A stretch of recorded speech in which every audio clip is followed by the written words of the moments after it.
Assalamualaikum warahmatullahi wabarakatuh. Sahabat muslim yang berbahagia, kali ini kami akan membawakan cerita mengenai gambaran kekayaan Qarun dan nasib tragis akibat kesombongannya. Bahkan, Qarun terkubur bersama harta-hartanya. Siapa yang tak mendengar nama Qarun? Seseorang sosok kaya raya di zaman Nabi Musa alaihissalam. Tapi namanya melegenda hingga sekarang. Kisahnya diabadikan dalam Al-Quran, bahkan menjadi peribahasa atau ungkapan di tengah-tengah masyarakat guna menggambarkan seseorang yang mirip dengan tabiatnya atau menisbatkan harta yang diutamakan terpendam dalam tanah. Dasar Qarun atau wah itu harta karun. Dua ungkapan itu mungkin yang paling sering terdengar di tengah masyarakat. Sayangnya, ketenaran nama Qarun bukan karena kebaikannya, namun karena kesombongan, kekikiran, dan nasib tragis yang dialaminya. Lantas, apa yang menyebabkan dirinya sombong? Jika menelaah ayat-ayat yang mengisahkannya, penyebab kesombongannya adalah harta kekayaannya yang sangat melimpah ruah. Ia lupa terhadap zat yang menganugerahinya. Alih-alih bersyukur, ia justru bersikap arogan, kikir kepada kaumnya, dan menentang perintah Tuhannya. Demikian yang digambarkan dalam ayat Al-Quran berikut ini, dalam surat Al-Qasas ayat 76, yang artinya, sesungguhnya Qarun adalah termasuk kaum Musa. Maka ia berlaku aniaya terhadap mereka, dan kami telah menganugerahkan kepadanya perbendaharaan harta yang kunci-kuncinya sungguh berat dipikul oleh sejumlah orang yang kuat-kuat itu. Disebutkan oleh Ibnu Jurayj, nama lengkap sosok kaya raya itu adalah Qarun ibnu Yashar, ibnu Hasis, ibnu Lawi, ibnu Ya'qub. Ia merupakan putra paman atau sepupu Nabi Musa alaihi salam. Pasalnya, Nabi Musa alaihissalam sendiri adalah putra Imran, sedangkan Imran adalah putra Kahit. Dengan kata lain, Qarun masih satu kakek dengan Nabi Musa alaihissalam, yakni kakek Kahit.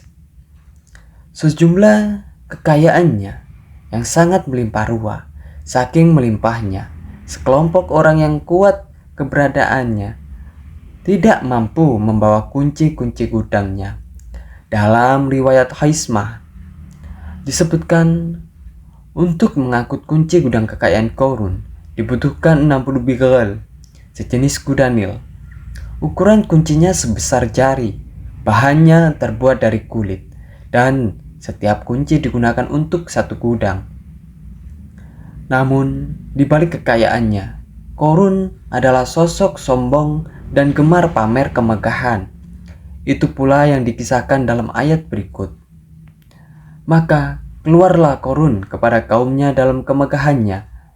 Para ulama tafsir menjelaskan, Qarun keluar dengan baju mewah, diiringi dengan 300 gadis berbaju merah dan 4.000 kendaraan kuda. Tak heran, iring-iringan Qarun itu mengundang decak kagum mereka yang gandrung terhadap harta kekayaannya, sebagaimana yang terekam dalam ayat Al-Quran. Moga-moga kiranya kita mempunyai seperti apa yang telah diberikan kepada Qarun. Sesungguhnya ia benar-benar mempunyai keberuntungan yang sangat besar. Al-Quran Surat Al-Qasas ayat 79. Namun tak sedikit kaumnya yang mengingatkan, janganlah kamu terlalu bangga. Sesungguhnya Allah tidak menyukai orang-orang yang terlalu membanggakan dirinya. Sebagian ulama menafsirkan istilah farihin di sana juga berarti takabur, zalim, berbuat kerusakan, arogan, dan tak mau bersukun terhadap nikmat. Tak hanya itu, Qarun juga seorang kaya raya yang sangat kikir dan menolak mengeluarkan zakat. Hal itu seperti yang diungkapkan oleh Ibnu Abbas, disebutkan ketika datang perintah zakat, Nabi Musa alaihissalam pergi menemui Qarun dan memerintahkannya mengeluarkan zakat sebesar 1 dinar dari setiap 1.000 dinar hartanya, 1 dirham dari setiap 1.000 dirham, 1 kambing dari setiap 1.000 kambing, dan seterusnya. Setelah Korun menghitung seluruh hartanya, ternyata jumlah zakatnya yang sangat besar. Kekikirannya dan kegantungannya pun mulai menghalangi hatinya untuk mengeluarkan zakat itu. Alih-alih mengeluarkan zakat, ia malah mengumpulkan sekelompok Bani Israel dan mencoreng nama baik Nabi Musa alaihissalam. Ia berkata, "Selama ini kalian taat terhadap apa yang diperintahkan Musa. Tahukah kalian, sekarang Musa ingin mengambil harta kalian?" Mereka menjawab, "Engkau adalah pembesar dan pemimpin kami. Perintahlah kami apapun yang engkau mau." Akibat kesombongan dan kekikirannya, Korun pun ditenggelamkan ke dalam bumi.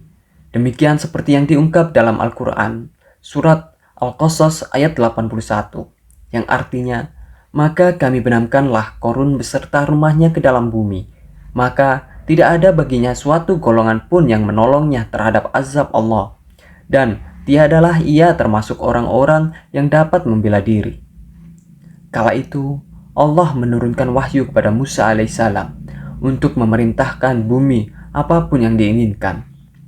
Begitu Nabi Musa alaihissalam datang dengan wajah sangat marah, barulah Korun merajuk, "Wahai Musa, sayangilah aku."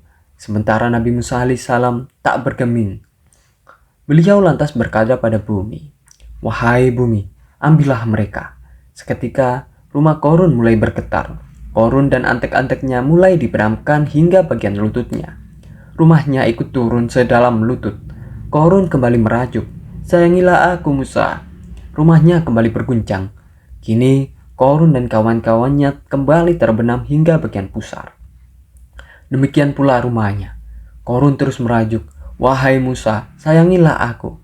Sementara Nabi Musa alaihissalam kembali meminta bumi, "Wahai bumi, ambillah mereka."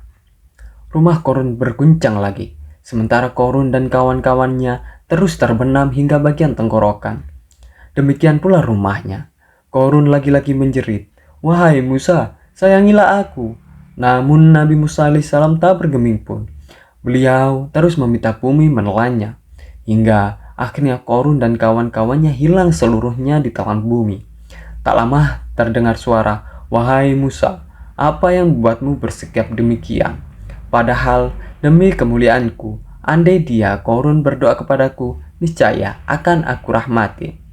Tafsir Ibnu Abi Hatim, jilid 9. Ibnu Abbas meriwayatkan, sampai hari kiamat, Korun akan ditenggelamkan dalam bumi hingga lapisan ketujuh. Sementara Ibnu Juraij menyebutkan, setiap hari ia ditenggelamkan setinggi tubuhnya. Namun, walau sampai hari kiamat, ia tidak akan sampai ke lapisan bumi paling bawah. Riwayat Al-Hidayah ila Bulugh Al-Hidayah jilid 8. Wallahu alam bisawab. Itu tadi merupakan cerita dari Korun yang dibenamkan ke bumi karena kekikirannya terhadap harta-hartanya. Semoga kita selalu diberi rahmat Allah untuk menjalankan hal-hal yang baik ke depannya. Wassalamualaikum warahmatullahi wabarakatuh.